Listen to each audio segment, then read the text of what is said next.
Hello and welcome to the Student StarCraft AI Tournament broadcast. This is Nightcat and I will be your host for today, where we will be taking a look at the games from the Losers Round 1 part of the bracket here.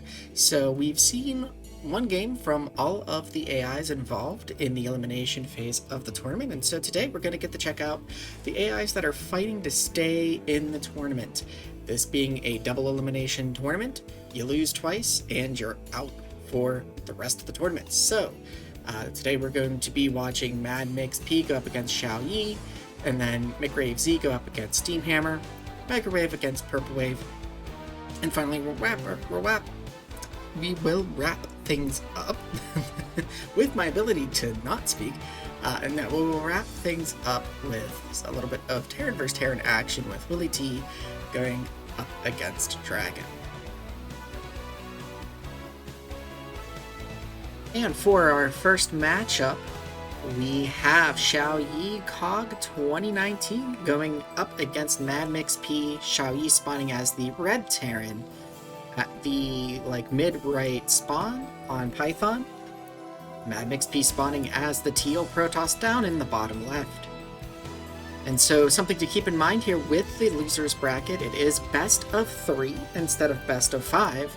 So it just takes 2 losses to get knocked out of the tournament at this stage, or if you want to look at it a different way, 2 wins to keep moving on. So should be an exciting set of matches here today. Looks like pretty standard, well, okay, maybe not exactly standard openings. You typically don't see a Forge first fast expand from Protoss in Protoss vs. Terran, but here we are seeing it. Python is, I think I mentioned it in the previous cast too, that Python is kind of a weird map, with this huge, wide open natural here. Not exactly the easiest choke to defend, and 3 cannons here.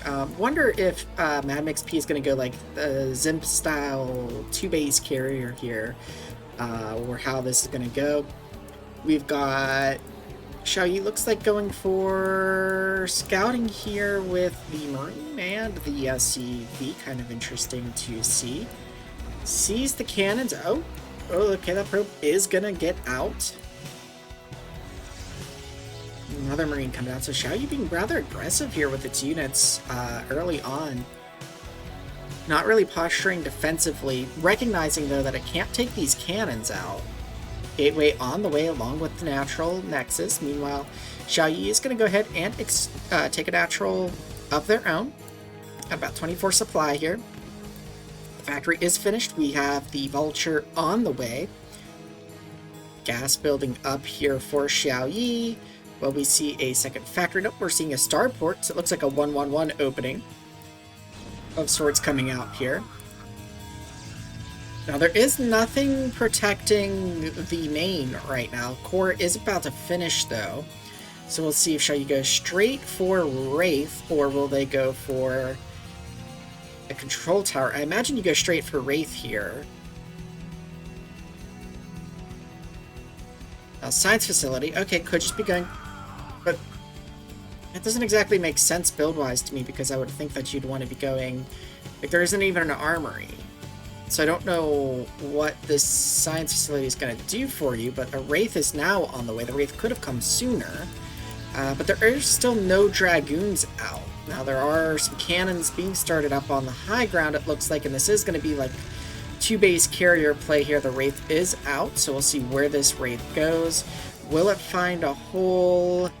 No, it's going to go ahead and actually best back off and return home. Okay, and now it's going back. Not quite all the way home. It's going back in here. Let's see, will it find a spot to fire some shots? It looks like it's just going to dance over a cannon, take a couple of hits, and go home. Meanwhile, we've got Vultures parked out. Let's see, Siege mode. Siege mode is on the way. We don't have any... we do have 1 tank out on the field. So it's going to kind of come down to, how fast can these carriers get out? How fast can the tank get to the cannons and start to siege up there? Now, I mean, Xiaoyi has seen the fleet beacon, has seen the stargates, so we'll see what they just... These vultures aren't even firing at this building here. that's warping in there. Just like, yeah, it looks pretty cool, I guess. This SCV is dancing for us. Okay, now that it has finished warping in, the Vulture's doing a little bit of damage to the shields, but just a couple of shots here. Siege mode is done. The tank decides to siege up at home instead of threatening the Protoss here. And, oh, a run by attempt, but there's just so many cannons, it does literally nothing for Xiaoyi here. A lot of mines up front here. Looks like maybe another gateway going down. Carriers building up here. We do have the interceptor capacity, so... There's... Oh, I was like, there's a Marine firing somewhere. I think it was firing on this pylon again or something. This is kind of interesting here, the building location choices that are happening. Looks like maybe a Zealot going out to scout. There was that probe that got out. I lost track of where that probe went. So it's possible that Mad Mix P just doesn't know. Here come the carriers now. You can see Goliath production underway. So now but you don't really want to fight over open ground with carriers, and Python has a lot of open ground. So not really a good carrier map here, and now the tanks, with the Goliaths being aggressive here, are going to try and bust down this front.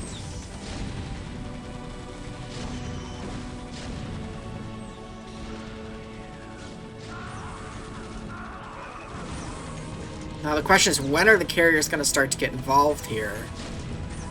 They really need to like position well and sort of abuse the high ground, which I don't know if they're going to. It looks like they're just going to go... I don't know why probes... I guess they're trying to rebuild what was destroyed, because they're just running out into the Terran army and getting destroyed. Now they're retreating back into the main. Now these carriers are going to have to do something. They have to put up a fight. But the interceptors are just getting shredded. And that carrier just fresh popped out, goes ahead and gets picked off. There's even a medic in here, which is kind of fun to see, to help the little bit of bio that's here. Yeah, the carriers come, like, they need to pick off tanks. They need to start engaging with the Goliaths. The Goliath numbers are just getting out of hand here. 8 carriers are not going to be enough, I don't think, to really handle this unless they, like, really commit into the fight, but they kind of just keep bouncing back and forth, allowing these Goliaths to just sort of pick off interceptors. Yeah, I think so the natural is going to fall now. Meanwhile, Xiaoyi has taken this mineral only here. Is taking the other natural. Mad Mix P did try to take this base here, but it's being cleaned up by just a single tank. The carriers being a bit indecisive with what they want to do. They're going to go ahead and stop that tank. But meanwhile, the army is just kind of marching up here.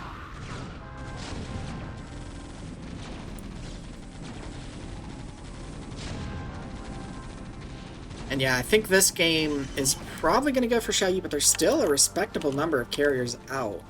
There's 8 of them. They're just not choosing to engage with the Terran army, perhaps a bit too afraid. I think this is something you see in some of the AIs. I don't know if Mad Mix P has like a combat simulator built into it or anything, but like they will just see something like this, go, oh, well, I can't engage this, like I'm gonna lose, so I'm just gonna keep hanging back. But it's like, your main base is dying. You have to engage with this. Actually, you had to engage with this when it was out here. But you just weren't, and so now you're in this situation where you've just been overrun, right? And again, I don't know if that's why Mad Mix P is keeping the carriers back, but, you know, like, the same thought process still applies, right? Like, you had to engage when it was back here, in a much smaller force, and you just didn't, and so now you're going to just get eliminated from this particular game.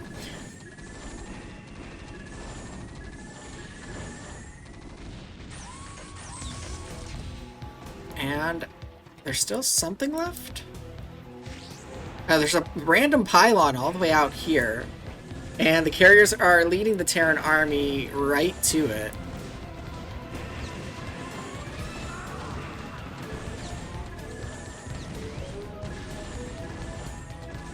And with that, Xiaoyi is going to go up 1-0, and we'll get game 2. Jumping into game 2 between these two AIs here, we have Mad P spawning as the purple Protoss, up in the top left the Fighting Spirit, fighting to stay in the tournament. And in the bottom left we have Xiaoyi, the red Terran, spawning as... I don't know how to make sentences apparently. But yeah, so we've got Mad P here trying to stay in the tournament. They are down 1-0 at the moment. And it looks like they are going maybe for the same build. Maybe Fighting Spirit a little less open. You've got, you know, some more of these sort of areas here where there's like some water breaking up the terrain. Maybe a bit more with the cliffs. So maybe the carriers will work out a little bit better for Mad P this game. I'm still concerned though, because Mad P was super hesitant to engage with the carriers, and carriers are not going to do too much for you if you don't actually attack with them.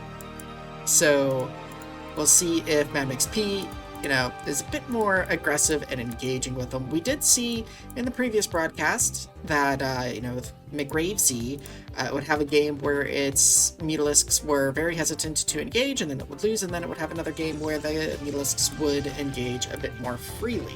So we'll see, maybe Mad P will have similar behavior switch here, and we'll be able to get into a game 3. Looks like Xiaoyi going for a fast expand here off of one factory, getting ahead and getting a vulture, so it's like a vulture expand here. But did even wait to get that marine, and of course the marine is going to, or well, there was a marine, that's right, it's dancing out here by the cannons. And that vulture arrives to see the marine get smacked by the cannon, and then it just sits there like, yep, I'm not going in there. I'm just gonna stop here. Now it looks like going ahead, taking that second gas, getting carriers off 2 bases is very gas heavy. Core coming, nope, that's another cannon. Thought that was a core for a moment. There's the cybernetics core. Science facility already on the way. It's crazy how fast Xiaoyi goes ahead and just techs up.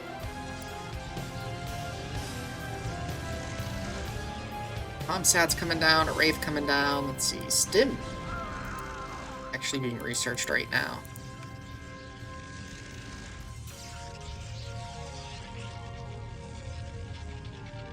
Scan going off, we have the first Stargate on the way. I don't think the Stargate was actually seen. I'm wondering if there is an armory yet. I don't... Okay, armory is on the way now. That's the engineering bay, I believe. I'm not sure where the armory... Oh, the armory is actually below the production thing. Okay. So armory just about to finish up here. Vulture's kind of getting caught up. Stargate put right in front. Another Stargate being put right in the front as well. Probably not the best. Building placement. Fleet beacon is on the way though. I mean, now we've got the vultures just kind of watching this vulture hit this Stargate. Like, yeah, you're good. You got this, bro. You can... You could take on the whole Protoss army. Oh, wait. Cannon firing. Run away. He's getting hit. Carriers are on the way now, though.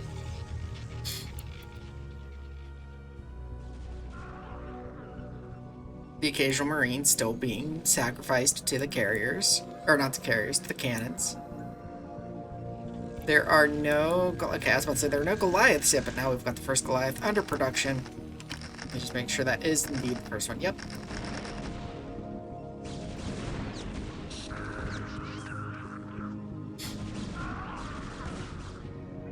The seller just gets to walk out for free. Okay, well, I guess not quite for free. Did take a few hits. Vultures pounce on that other one, though. Let's see, what is the carrier count at right now? 2, but only 2 interceptors, so it'll take a moment for those interceptors to build up. We don't have carrier, or the interceptor capacity upgrade yet. And it's not being researched either.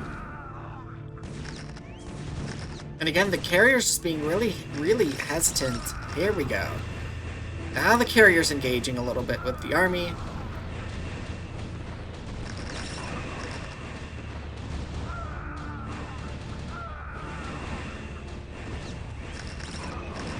But the cloaked wraiths, I don't think there are... Yeah, there are no observers. But the wraiths are going after the interceptors and not the carriers. So this could work out a little bit better for Mad Max P, though there is a large Goliath force here. Okay, interceptor capacity has been researched now. And now the carriers are about to make a dive into Xiaoyi's main, but oh, they see the large amount of Goliaths there, and then they just run home.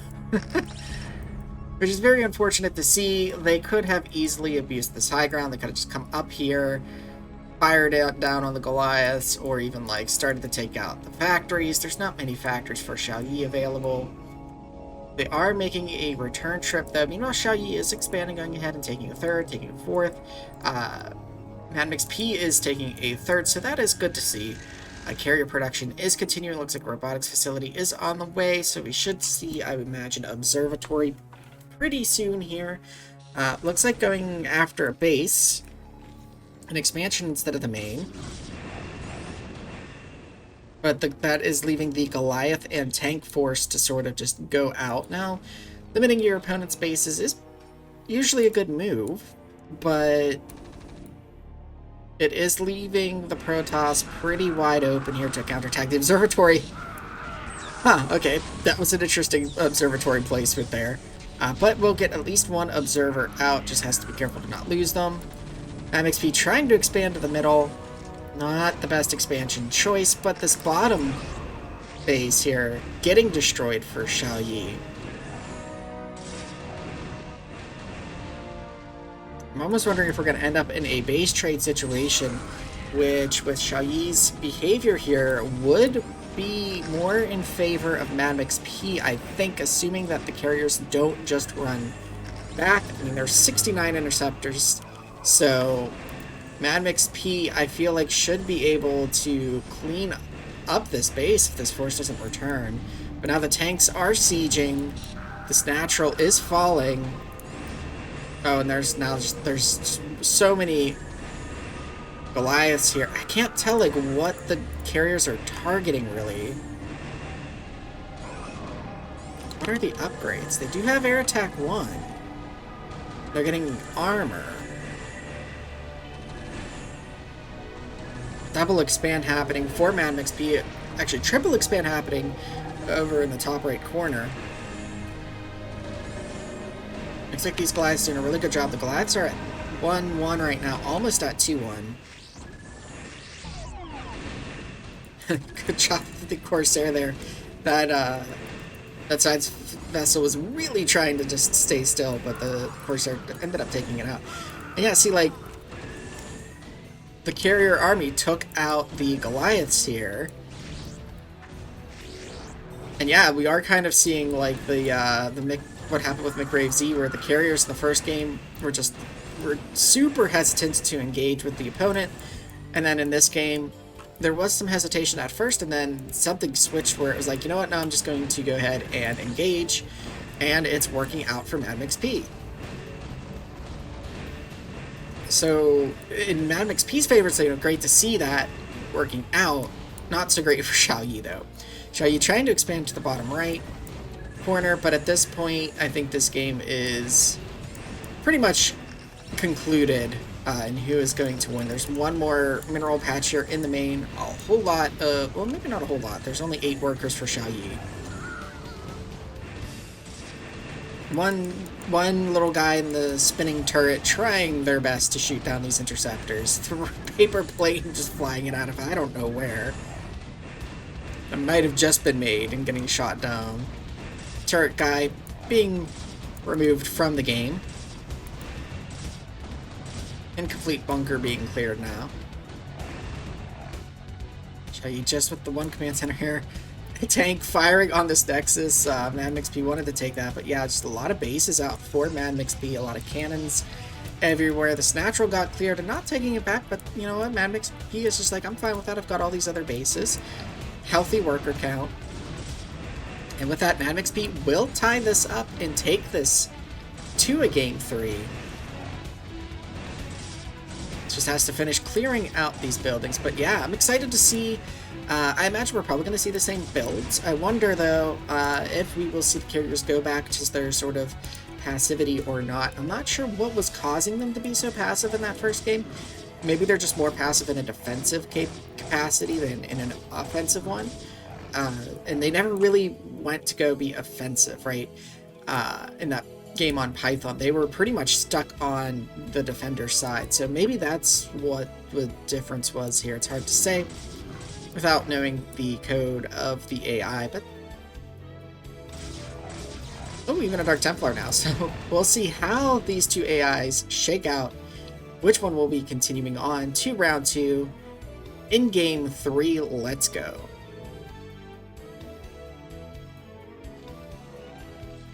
And here we have the deciding game between these two, our first matchup in the losers bracket, coming to a game 3. Very exciting to see.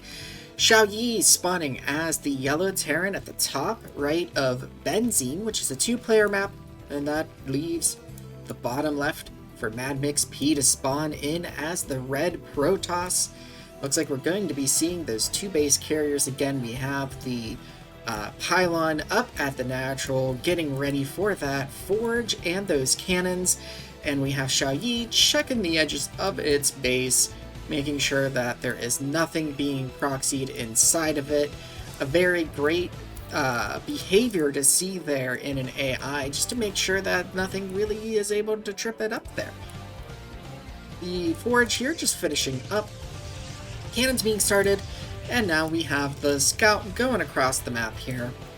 Looks like the factory, or sorry, the barracks is about to be done, the refinery about to be done, so we are seeing, you know, I think we're going to see the one factory fast expand again out of Xiaoyi, and now the scout managing to make it in before those cannons finish. So this SCV here, just a full health SCV, going to be able to just skate around inside the main of Mad McP for a little bit of time here.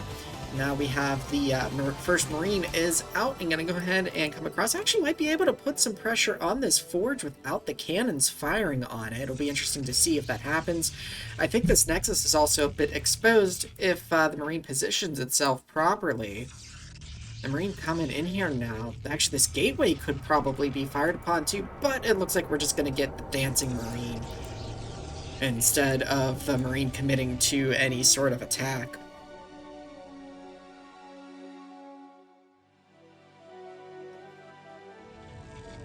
We do see now the Vulture and second Marine coming out. I got another Vulture under production, no machine shop yet. Starport started before even the second factory. So going for very, well, actually, no, there's not even an armory. So I was going to say very quick upgrades, but like there's no armory, so you can't get +2 if you don't have +1.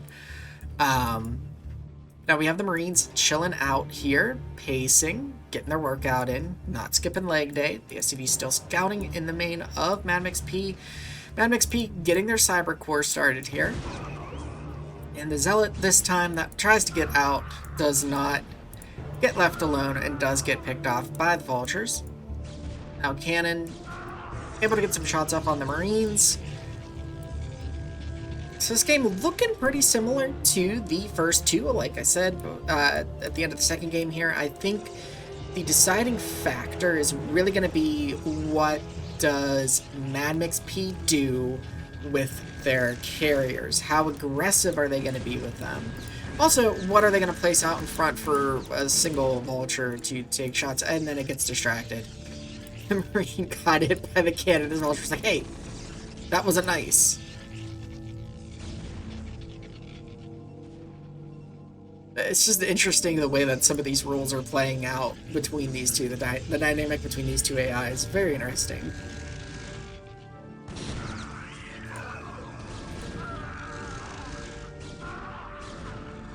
bit more forward cannons, pushing the Terran army back a little bit more. Siege tank is out on the field now, but siege mode not done yet. We do have the ultra speed done, but that's not really going to do much against cannons. Siege mode is being researched right now, though, so siege will be here soon. The first, actually, a scout is on the way instead of a carrier, which is interesting to see. There's only one Stargate out right now. We have a second one started, and here comes the first carrier being started now. Marine range is on the way as well as mines. We don't have the interceptor capacity upgrade just yet, but we've seen that Mcgrave likes to wait a little bit to get that upgrade. The SCV in the main is still there. We have the Goliaths being made now. I also wonder too, because I noticed that the Goliaths like gathered around this turret in game 2, and they probably did that in game 1 as well, but I remember like the carriers not really being out and about and the Goliaths being in front of Mcgrave, right? And so I wonder if that contributed to the behavior of the difference in the behavior that we've seen, where game 1 they were more in, the Goliaths were more in Mcgrave's face, in game 2 they were more back, right? So in this game they're looking more back, so we'll see. There seems to be a bit more ground army though for Mcgrave right now. Clearing some of those mines with zealots. This looks like gonna go ahead and try to move up a bit here with some of this ground army. We have 2 carriers out now for Mcgrave with only 4 interceptors. Oh, but now the Goliath and tank army is coming in. There's only this one carrier right now.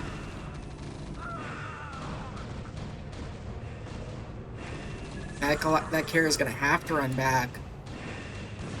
Pretty good positioning here, though, using that open space. But I think it's like out of... Well, no, there's 7 interceptors between 3 carriers, so it probably is not out of interceptors.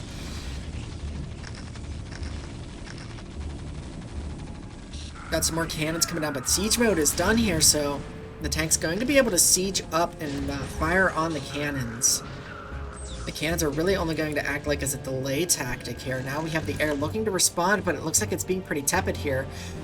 Staying back, not even entering the natural, really. Third base trying to go up for Mcgrave. The Nexus is there, but no workers, and was cut off from everything, so very quickly destroyed there by Xiaoyi. Xiaoyi slowly moving the siege tanks forward with the rest of the mech army, and it looks like, again, Mcgrave's hesitancy to engage with the Terran army. I mean, I don't know that the carrier fleet at this point, at this juncture, would be able to do much with just 21 interceptors against all of these Goliaths that are here. You know, like a possibility of 20 Goliaths. I don't think all 20 are quite here, because there's more coming. But still, like, you need to do something. You have to stop the Terran army from just destroying you and marching forward, right? At some point, you have to say, okay, now I'm committing to this defense. There are 8 carriers, only 24 interceptors between them. The upgrade is complete for capacity. And the carriers and everything just do not want to engage. And so, yeah, I think this is going to be Mcgrave getting eliminated, unfortunately, with the non-committal carriers.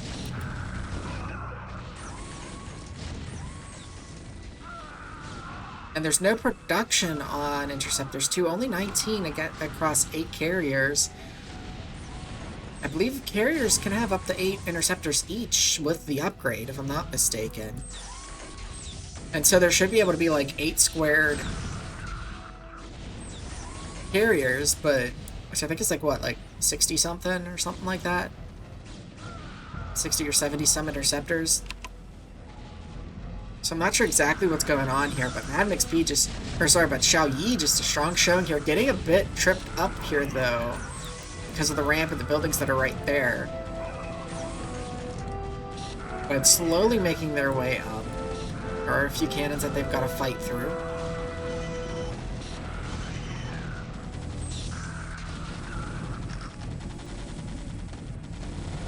War going down. Only 21 interceptors for MadMixP, but now at this point, yeah, the main is mined out. There's no more mining for MadMixP.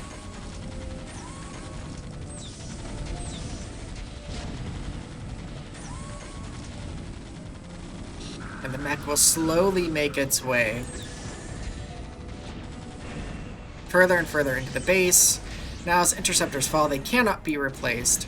Xiaoyi, meanwhile, took a third, took a fourth, is taking a fifth here. That is being harassed by the one scout that we saw get made.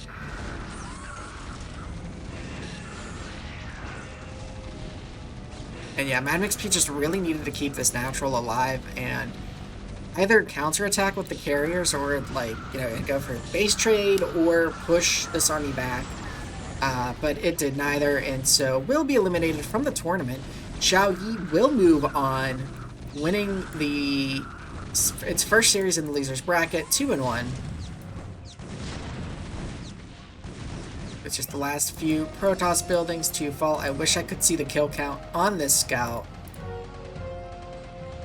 as it's trying to do its part, but it is just not enough. And with that, as I said before, Xiaoyi will move on, with MadMixP being eliminated.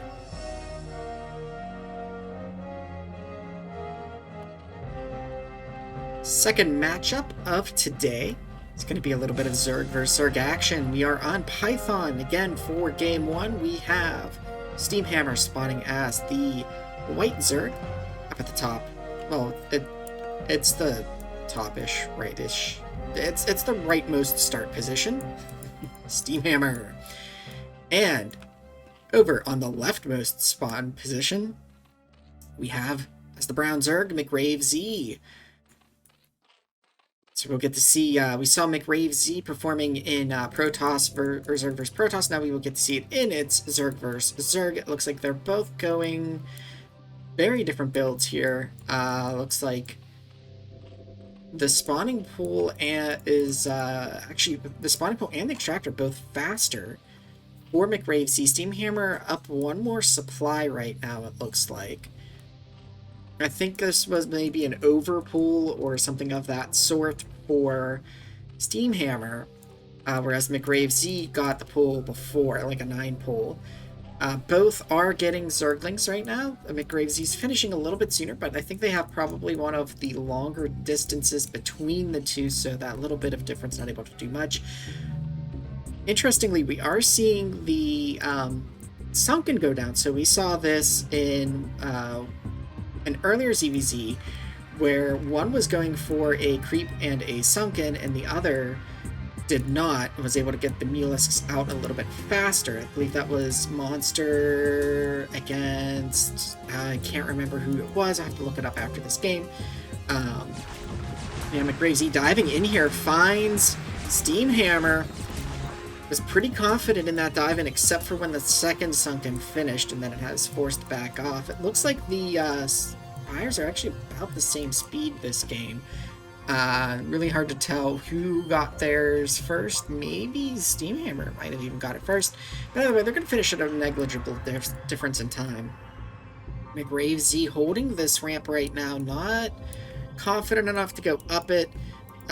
With those two Sunkens that are there. There is a bit of a runaround opportunity though, and this gas could be taken out, but Mcgrave Z choosing to just instead guard this ramp. And I mean, there is no Sunken at home, there's nothing to defend, so that does make sense. It looks like the Spire for both are finished. Mcgrave Z starting to get their Mulisks, unfortunately needing to get an Overlord, who actually had some room, could have got a third Mulisk, but opting to get that Overlord first, so that way I can go ahead and just get continuous mutas out. And it looks like, oh, the mutas miss each other.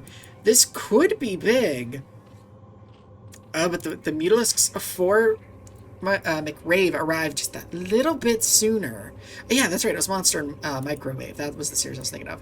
But Mcgrave Z gets there a little bit sooner, which pulls back Steamhammer's Mutalisks. And now the Zerglings being chased back. I think there's 5 each, with 2 Scourge in addition for Steamhammer. We've got 1 layer versus 1 layer here. Mcgrave Z is down. Oh, but Mcgrave Z doing a good job of quickly lowering The Mutalisk numbers. Wow, impressive Mutalisk control here. Knocked all the way down to 0 Mutalisks. Steamhammer having to go ahead and get more, trying to throw down an evolution chamber for some ground upgrades. And the Zerglings trying to fight back as well, but the Mutalisks for Mcgrave Z ignoring the Zerglings and just diving in on the drones here, which are unprotected except for this newly hatched Mutalisk, which gets quickly taken out. And now it's just a drone fest here. Meanwhile, Mcgrave Z is going ahead and taking the natural, but I think that's going to be all she wrote for Steamhammer. Just 3 Zerglings left. No minerals, though, but the Mutalisks aren't committing to attacking anything at the moment. This hatchery taking some damage. So Mcgrave Z gonna lose the natural here, but... Oh, wait. Okay, no, because that drone got attacked, the Zerglings decided to dive in there, take out the last of the... Oh boy, is this gonna go to a timeout? Mutalisk's dancing above the lair. I don't know what kind of dance that is exactly, but okay, now they are engaging with the Sunkens.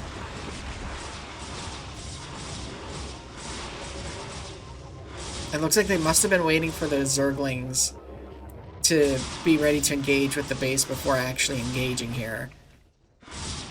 But now they are working on clearing out, and Steamhammer will go ahead and give the GG and tap out, giving Mcgrave Z the first game.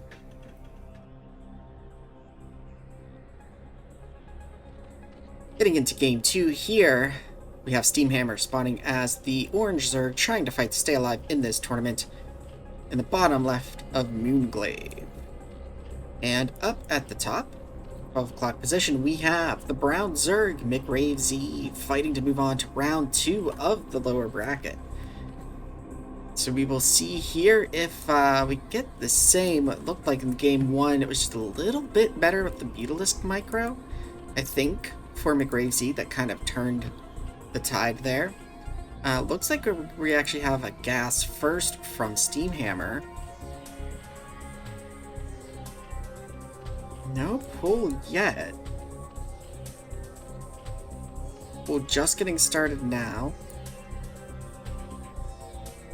So I'm not actually sure what that build would be called, where you go gas, overlord, pull.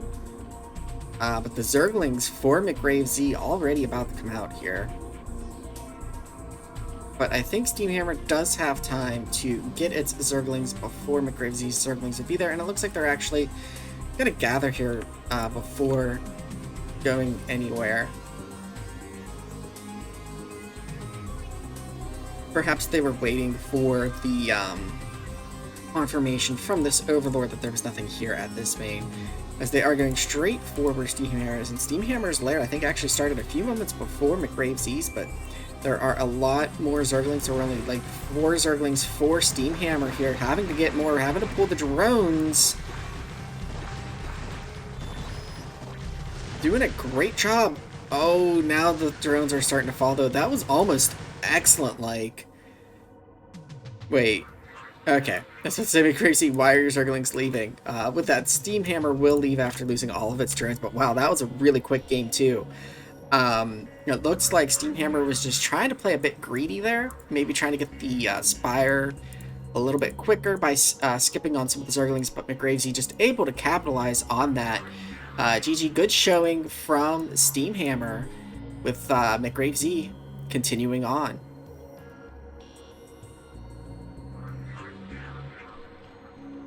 Getting into our third matchup of today from the losers bracket, we have Microwave spawning as the Yellow Zerg at the top left of Andromeda, and Purple Wave spawning as the Orange Protoss up in the top right.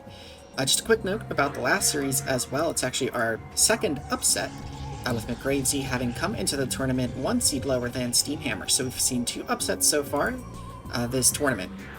Looks like we are getting a 4 pull from Microwave, I think, or a 5 pool. That's a pretty early pool, only 6 supply. Still making drones though, but has now the 3 larvae ready for those Zerglings. Only spends on 2 of them. Oh, only had the money to spend on 2 of them, so looks like we're getting a 2-gate out of Purple Wave. I think Purple Wave should be okay to handle this, but we'll see if how the micro sort of mashes up between these two. The Zergling's going over to the top right, which is the correct base, so no time being lost here for the Zerglings. The first Zealot is going to pop out and is going to have to fall back because of the Zerglings, the probes being pulled, which is exactly what it needs to do, but needs to be careful how many probes it is pulling. We've seen a number of AIs lose because they are just pulling too many probes back. Pretty forward-placed pylon here. There's definitely some room for these Zerglings to put some harassment in and deal some damage, but they're not quite wanting to engage with anything at the moment, and it's really giving Purple Wave time to sort of build up that army. It's got 4 Zealots right now. Microwave sitting back still on just the 5 workers. Looks like really committing into this Zergling all-in here. Overlord coming over, and now the Zealots feeling strong enough to be able to kind of march out here. Now we've got Microwave transitioning out, right? So we've got a macro hatchery going down here. We've got gas coming down, but still the worker count is super low. Only 6. 3 on minerals and 3 going on to gas right now. So it's going to be hard for having Microwave to transition. Actually, I think Purple Wave could almost just A-move with these Zealots. And it would just be more than enough to win, right? That's like 10 Zealots right there, yeah. And here we go with the move out now. Purple Wave trying to be a little bit careful that these Zerglings don't... actually, wait, Purple Wave might not know where... Might not have got the scout off on Microwave.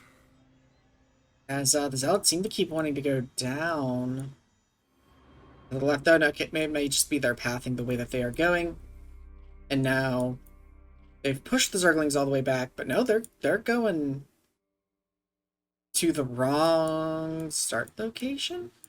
They're getting pulled back now. Because these two, there's a lot of Zealots. There are 15 Zealots to 25 Zerglings. I'm actually not sure which way the fight would go if both armies just engaged at this point. I feel like Protoss army probably still wins. But how well it wins really would depend on how good of a surround these Zerglings would get on the Zealots. Purple Wave, though, content to just try and go and take their natural here. Dragoons are coming out now. Microwave going ahead and getting a sunken, but I think Microwave... Oh, got a little battle going on here.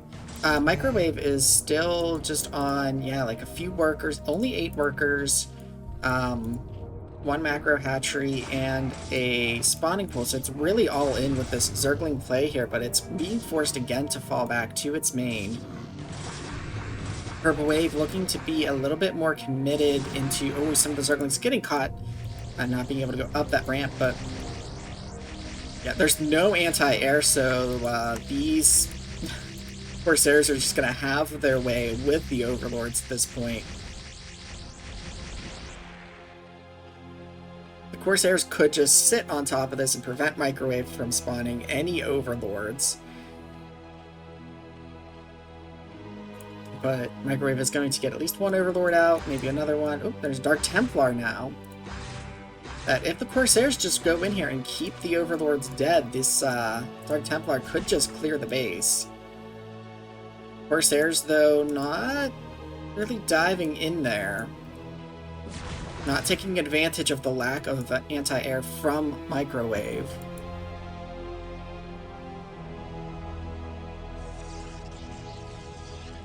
Yeah, Purple Wave just continuing to macro up here.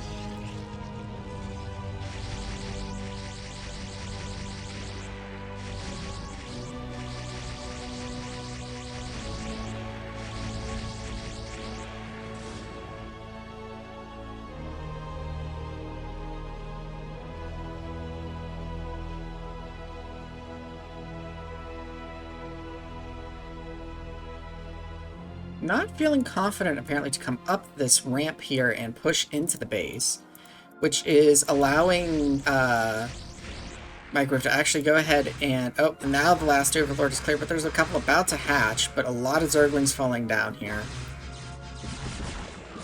Really needs to keep the Corsairs just above here. Evolution Chamber is done. So and the Overlord hatches again, catching the 2 Dark Templar real quick. So the Dark Templar not able to get as much damage done as they could if the Corsair had been right on top of things, but there's just this huge Protoss army, so we're just kind of waiting for Purple Wave to decide that it's time to just dive into the opponent's base. Could even be dancing like up here instead of down there and having to deal with the ramp, but Mcgrave just cannot keep an Overlord alive for very long. As once Purple Wave realizes that there is indeed a Overlord up there, it goes ahead and dives in with a couple of Corsairs that it has. Just taking a quick look real quick. So 4 Corsairs that it has. And the Overlords are not long for the world. And now the Dark Templar being able to get in and dive directly on the drones. No workers left for Mcgrave. And now the huge army coming up the ramp here. And with that, Mcgrave will go ahead and GG given the game to Purple Wave. I believe, I will double check it, but we'll go ahead and hop into game 2. So our second game between these 2 AIs will be taking place on Jade 1.0. Purple Wave spawning as the blue Protoss up at the top left of the map, and in the cross-spawn position, we have Purple Wave spawning as the purple Zerg down in the bottom right. So we saw Mcgrave go with a early pool, I believe it was, and just some pure Zergling aggression, which in the end did not work out for it. It looks like we will be seeing a different strategy. This time we do have a 9 pool coming out for Mcgrave.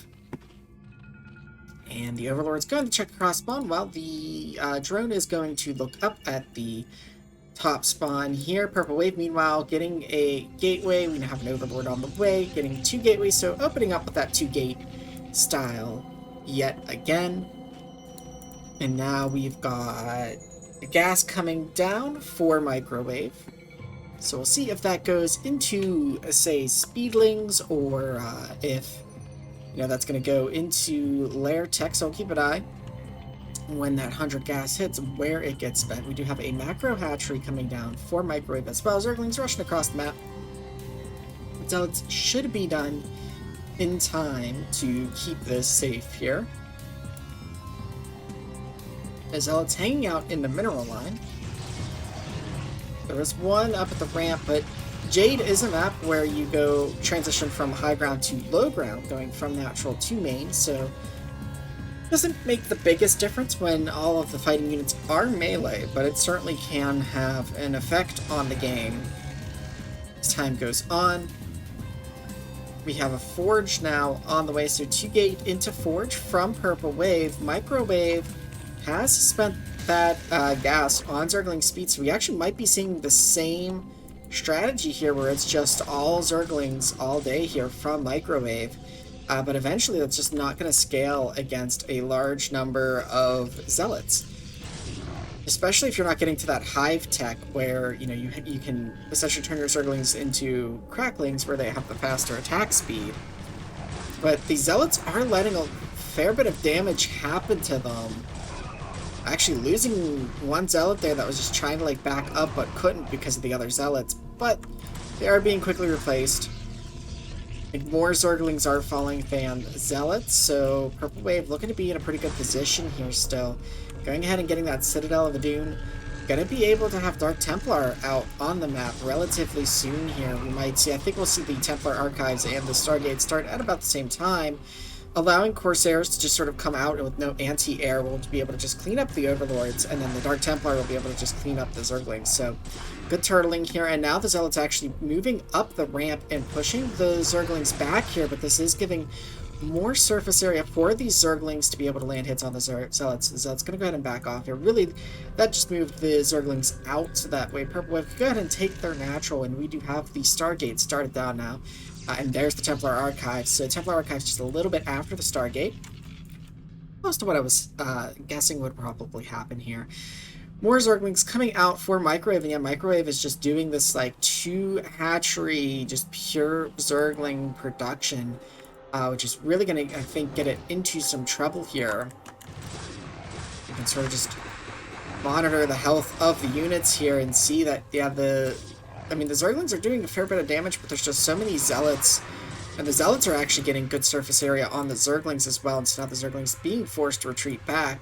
Still looking for an opportunity, though, to sort of surround. We do have a Dragoon taking out an Overlord here. We have another sort of dive in, but now the Corsair is out. We don't have any Dark Templar under construction, being warped in, however you want to phrase it, just yet. Continuing with that 2-gate Zealot production, and now we do have the 3rd gate producing a Dark Templar. The Zealots maybe overextend themselves a little bit here, but Corsair's able to have just free reign of these Overlords, and Microwave is just going to be supply block now. I think these Corsairs can just hang out over top of this base and just kill any Overlords at any moment. Zergling's trying to do some pushing back here, but there's just not enough to really handle these Zealots, and it feels like Purple Wave could just A-move in here, and it looks like they might go ahead and do just that. They just dive in now on the base. There is a creep colony finishing, which could be morphed into a second, but there is no minerals, or there are no minerals for Microwave, just 33 minerals with 1 worker mining. And with that, Purple Wave will move on to the round 2 of the losers bracket, and Microwave will be eliminated from the tournament. Our final matchup of today will be a little bit of Ted v Ted action here. We've got Dragon spawning as the beige Terran up at the top of Destination. And down at the bottom spawn we have in the green Terran, Willy T. So Dragon we didn't really get to see much of in the winner's bracket, as it was very quickly eliminated by 4-pool antics. So with Little Terran vs. Terran, hopefully we'll get to see a bit more on how it performs. And it looks like both AIs are doing similar builds right now, though a much faster scout coming out of Willy T. Barracks down for both of them. Looks like Dragon getting their buildings just a tiny bit faster, potentially due to the earlier scout of Willy T.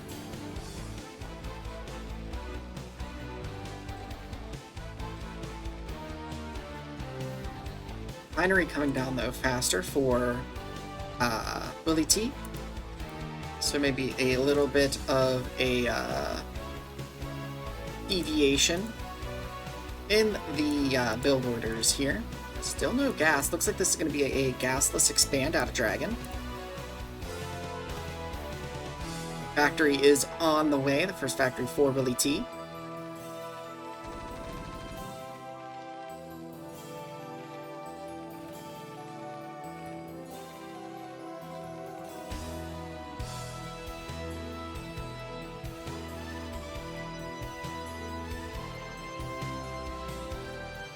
Bunker coming down here for Dragon.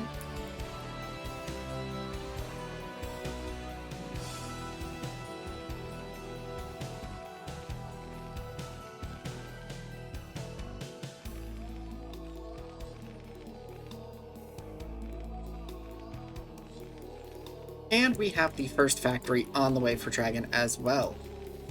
So it looks like Willy T's going to be going for tanks here with probably siege mode. Yep.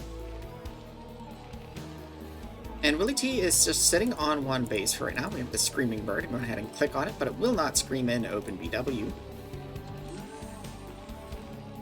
That's interesting. Gets a light blue. I don't think I've ever actually selected them in OpenBW. And they get this light blue color instead of like a yellow selection circle. Kind of interesting to see. But OpenBW also does the unit selections in the unit or in the player color. the circles for that instead of like green, red, etc. So I guess that makes sense. We have a Scouting Marine coming out here, checking for quick expansions, it looks like. And what is Dragon researching? Siege mode as well, which just finished up. So they both have Siege. Dragon is looking in the better position here, being on 2 bases as opposed to just the 1 base that Willy T is on currently. But Willy T has, I think, the larger army for now. Still producing just off of 1 factory, it looks like. They are getting their 2nd factory now. So production should be able to scale up. It looks like Dragon's actually going for more bio in their army. They have an academy and they got marine range and stem, and they're also getting infantry +1. So it looks like they're going to go ahead and move out for a push here. I don't think they'll be able to break into Willy T's main. But Willy T hasn't taken their natural yet. Oh, Willy T just went ahead and unsieged. We're now going to go ahead and re-siege. There is a Wraith, though, that is chipping away at these tanks. Maybe gets a little too adventurous here moving forward, as there is anti-air. It just was allowing that Wraith to sort of chip away at the tank there. And so Willy T maybe, or not Willy T, but sorry, Dragon struggling a little bit to get across here, but the Wraith is giving vision up the cliff and helping to chip away a little bit. What are the upgrades right now? Both are at 0-0 for their mech upgrades, so tanks will take 3 siege shots to kill from both sides. It's that, oh darn it, I did the thing where I clicked on one of the images in this bar and it... Okay, hold on a second.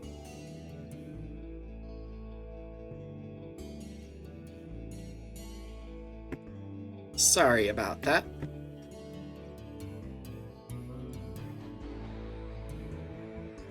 Let's have to refresh it first and then we will.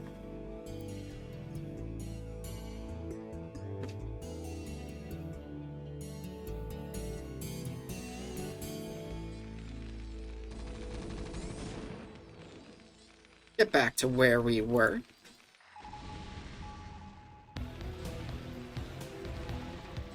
Okay, that's close enough.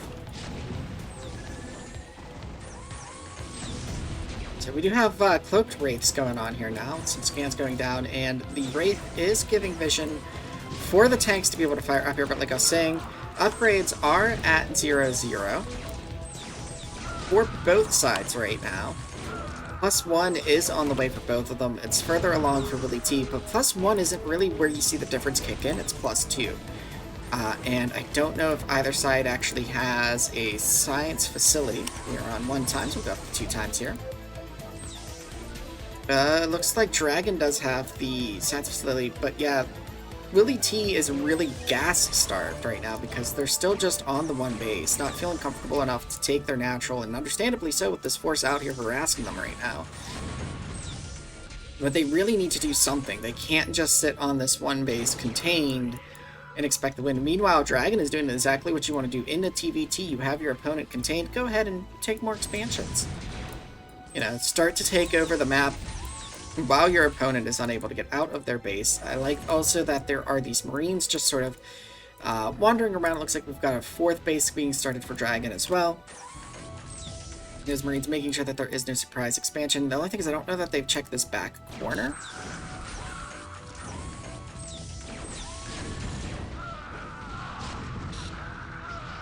Really could use like a turret or 2 up here to help protect those tanks, I think.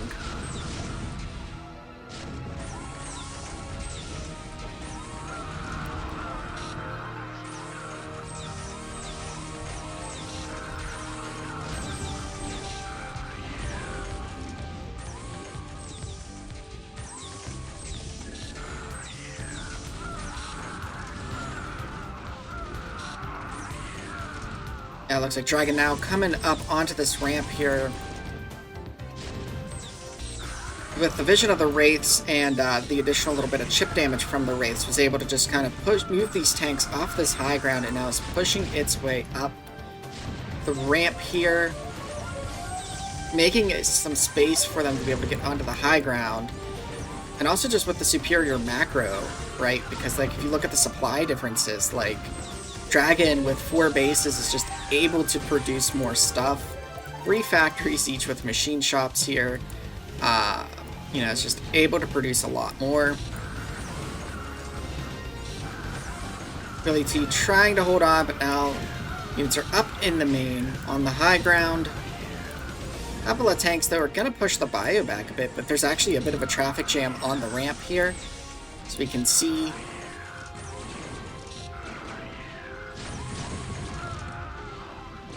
And I think once Willy T kind of takes care of these last few tanks that...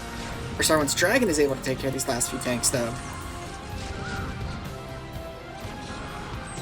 then Willy T, or Dragon, I keep mixing up their names and I don't know why, is going to be able to just sort of run in here and clean up the rest of the buildings. Willy T trying to reproduce the barracks that got destroyed there, even trying to make a dropship now. Trying to replace the engineering bay as well. These tanks, they can shoot that. Jeez, tank range is long. They're here, they can shoot the starport that's there, and that's why we have this traffic jam.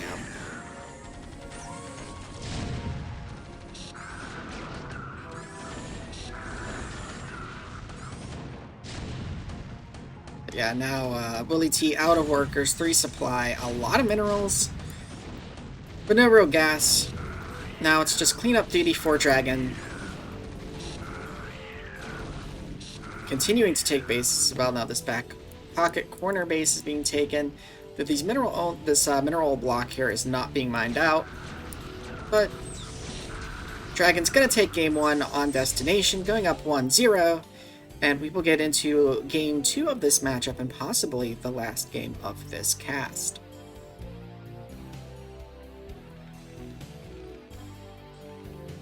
So Willy T fighting to stay alive in the tournament with this game here, spawning as the purple Terran up at the top right of La Mancha.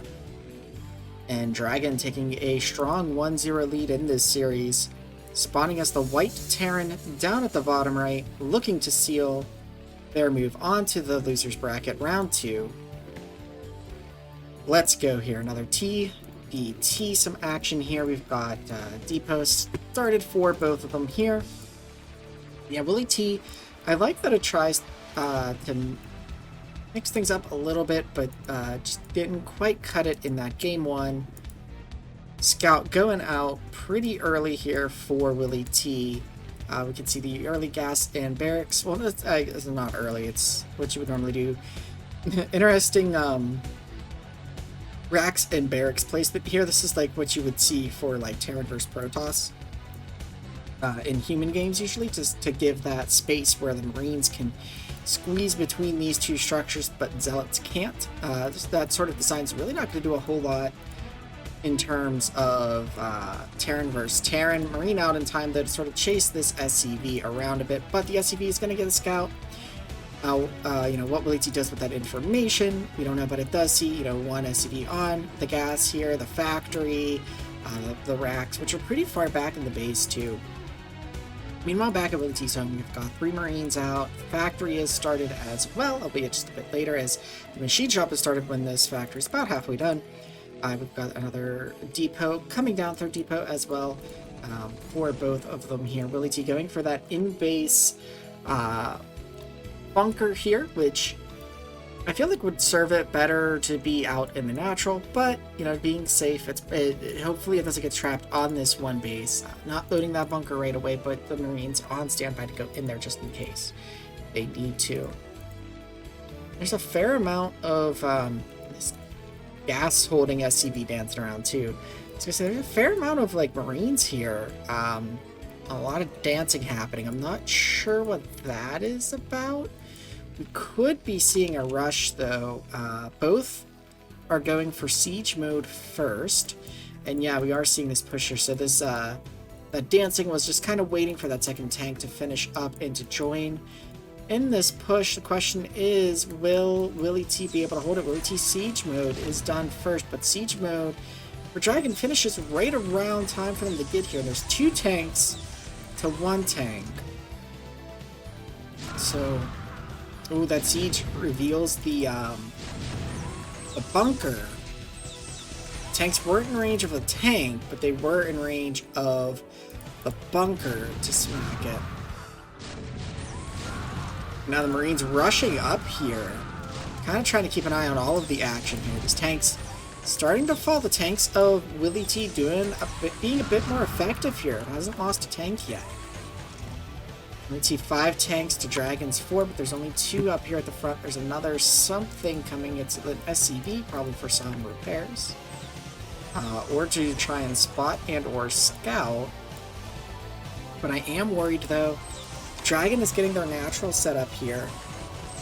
Whereas Willy T is still just back on the 1 base, but a really strong tank presence here. As long as it doesn't start throwing tanks away, I think it's in an okay position, but the longer it waits to take that natural, I think the worse this is going to be for Willy T. And some shelling going on there. Doesn't look like Dragon's tanks took any damage, so may have just got some vision up there when something up here might have got shot. Enough vision to see this bunker and be able to target it. Starting to get some Goliaths out as well. These tanks are like just out of range of each other. Now we do have a Wraith coming in, but there are Goliath out already for Willy T, so Willy T should be fine. Oops, against the Wraith. Sorry for that click there. Kind of went off the off center there. Yeah, this bunker is in a bit of an unfortunate place because Dragon keeps shelling it. And Willy T is just being very, very turtly on this 1 base. It has 3 factories that I feel like it could just move down and take this natural. It's got the army to do it. But it's just choosing not to at this point. Not sure if... Okay, the Wraiths I think are given the vision. Up onto the cliff for this tank to really just be able to shell away. It looks like we maybe have some movement forward here. Tank's in position to hit this low ground tank now. It does fall. There is like another small platoon coming from Dragon though. Cloaked Wraiths being a bit of a problem here as there's not any energy left right now. Could really use a turret, which I think is what it was trying to build here. Yeah, that's a pretty small circle. So it looks like it's trying to get turret, but those tanks were just stopping that from happening. But Willy T's starting to take this low ground natural now. I think going to be able to progress into having a 2nd base here. Meanwhile, Dragon is going ahead and starting to take its 3rd, which it's pretty safe to do because it's got this army here, keeping tabs on what Willy T is doing. But Willy T has not started the natural just yet. And the longer that goes on, the more worried I am. Also, the worker count, very low for Willy T, just 24, and I know it's only on the 1 base, but you really want the workers in place when you take a new base to be able to just quickly saturate it so you get the full effects of that base, like, immediately. And Dragon's starting to make a little bit of ground here, taking out a few tanks. These Goliaths are very hesitant to engage, but like they're dancing in the tank range, right? And I think that's more a product of just the layout of this map as opposed to, like Willy T just doing that, right? Because they're trying to dance around this defense point, but the defense point is in range of where the tanks are going because of the features of the map. But yeah, Willy T's losing a lot of army now trying to take this, but I think it's a little late. Like the 3 bases are kicking in for Dragon, the macro. There's just so much going on. There's a lot of barracks, actually. 3, 4, 5, 6 barracks. 7, 8 barracks for Dragon. That's just a lot of bio being able to be produced here.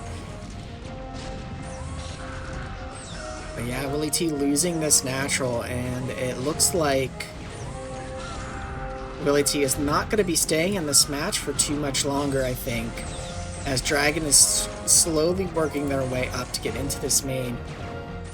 New barracks and engineering bay trying to be made, but the Wraiths are just sort of picking apart the base at this point. There's just this large marine, medic, tank, ground force that's working its way in. There's just a drop ship left. Yeah, this is pretty foregone conclusion, I think, at this point. 6 workers, 21 minute 5, 4, 2. Yeah, just the macro of Dragon on 4 or 5 bases pretty soon here.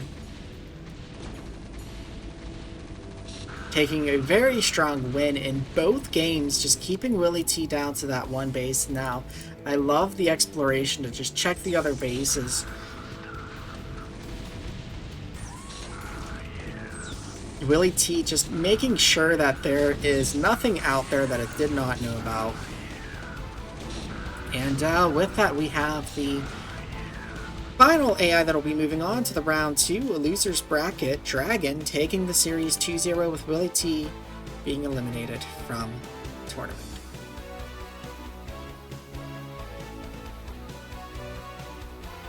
And that brings the losers bracket round 1 to a close. We saw some pretty exciting games this week, I think. We have Xiaoyi going on to the round 2 over McGrave Z 2-1. And then 2-0 for Mcgrave Z, a 2-0 for Purple Wave, and a 2-0 for Dragon. Now, their opponents in this losers round 2 will actually be determined based on the matches in the winners round 2, which we, looking at here, can see will be our next week's cast. It's going to be Stardust up against Crazy OP, and then Beta Star going up against Halpan. Monster up against Ironbot, and finally Banana Brain taking on Chris Cokes. So we're just looking at this here. We've got a Protoss versus Protoss, then a Protoss versus Terran, which could potentially lead to the Stardust Beta Star matchup. I think that seems to happen most tournament years here. And then we've got a Zerg and Terran and a Protoss and Terran. So very Protoss heavy. So 4, 3, 4. Well, actually not Protoss heavy, really. I mean, it's half Protoss and then 2 Zerg and 2 Terran. So it is majority Protoss still up in the winners bracket currently. And as I mentioned, the losers of this round will drop down into the losers bracket and will play the winners that we saw today. So I want to thank everybody for tuning in. We appreciate your support. Of course, you can go ahead and give this video a like. You can subscribe so that way you go ahead and you can even check the notification bell so that we get notifications when new casts are going to happen. If you want, there is also a Patreon that you can use to support the Student StarCraft AI tournament. Again, I want to thank you everybody for tuning in. We really appreciate the support, and until next time, take care, everybody.